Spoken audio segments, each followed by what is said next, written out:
মাত্র ৪ মাসের মাথায় নতুন করে আবার ন্যাশনাল ব্যাংকের পর্ষদ গঠন করেছে বাংলাদেশ ব্যাংক।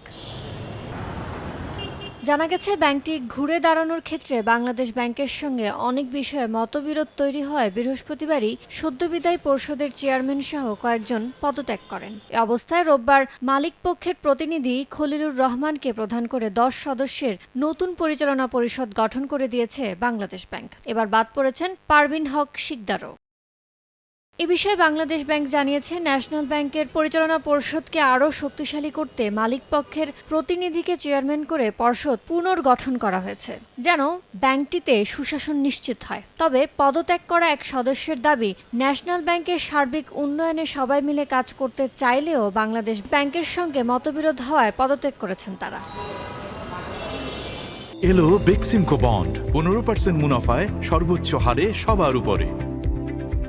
এর আগে শিকদার পরিবারের সদস্যদের মধ্যে দ্বন্দ্বের জেরে গত ২১ December Bangladesh Securities and Exchange Commission বিএসইসির সুপারিশে ন্যাশনাল ব্যাংকের পর্ষদ ভেঙে দেয় বাংলাদেশ ব্যাংক। পরে শিকদার পরিবারের অন্য সদস্যদের সরিয়ে দিয়ে শুধু পারভিন হক শিকদারকে রেখে নতুন পর্ষদও গঠন করে দেয় কেন্দ্রীয় ব্যাংক।